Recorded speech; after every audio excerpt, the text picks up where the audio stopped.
is it a Techlinked video?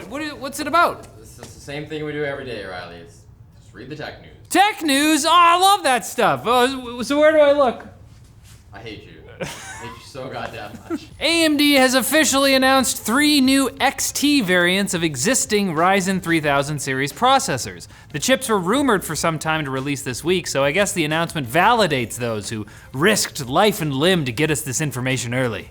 We salute you for our lack of impatience.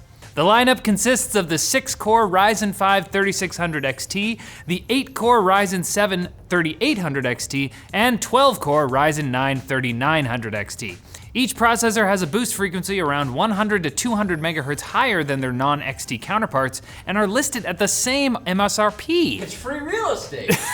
So this is basically the Ryzen version of NVIDIA's RTX super strategy. Now, another rumor was flying around saying that because AMD's Ryzen processors don't really have any compelling competition, cut to Intel shedding a single tear, AMD would delay the upcoming Ryzen 4000 desktop processors to next year. But AMD came right out and said that ain't true, buddy. Zen 3 CPUs are still on track to launch in late 2020, so you don't have to reschedule your Intel bashing party. We don't deserve AMD. They're so good to us. Apple is the target of fresh scrutiny over the monopolistic way it handles its App Store, as the European Commission has announced 2 antitrust investigations into the tech giant. Fresh scrutiny. The cases are centered around complaints from Spotify and ebook app Kobo, claiming that Apple's 30% cut of App Store revenue amounts to anti-competitive behavior. Apple has also been accused of pressuring developers of a paid email app called Hey! Anyways, they pressured the developers to add an in-app subscription option instead of a website-based sign-up so Apple can take their cut. Apple reportedly threatened to remove the app if the developers didn't comply, even though some other apps aren't held to the same requirements. Other developers are speaking out against Apple's practices, with Epic Games calling the App Store a monopoly, and Tinder parent company Match Group saying Apple squeezes industries, and not in the good way. We'll have to see how the investigations shake out for Apple, but they're a $1 trillion company now, so I'm sure they'll be fine either way. And for the first time, a video game has been approved as a prescription medical treatment. Take that, Mom! That's right, a game called Endeavor RX, developed by Achille Interactive, can be prescribed as one way to treat ADHD by the Food and Drug Administration, even though video games are neither of those. But are you a food scientist, James? I'm a tasty beverage. Didn't see that coming. Endeavor RX is an iPad and iPhone game, and Achille says that 7 years of clinical trials show the game improves attention function in kids aged 8 to 12 when played for about 30 minutes a day, 5 days a week. Awesome. Now we just have to make video games that fix everything else that's wrong with us. Like, why do I feel sick every time I eat a whole pizza? Is there a video game for that? Now it's time for Quick Bits, brought to you by the Drop PC37X gaming headset, a collaboration between Drop and Sennheiser.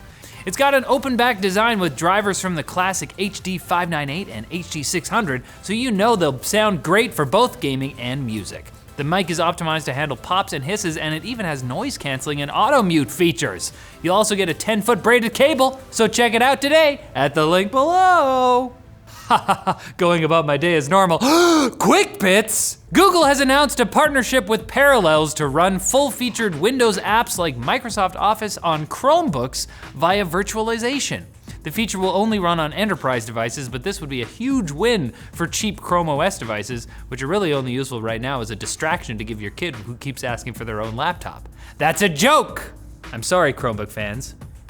If you exist. There's dozens of us. Nintendo had a cute little Pokemon stream where they announced 3 new games. Pokemon Cafe Mix, a puzzle game, a new Pokemon Snap, which everyone is apparently excited about. Oh, snap! And Pokemon Smile, an AR smartphone game that rewards kids with cute Pokemon for brushing their teeth, so you can induct them into the Poke cult nice and early.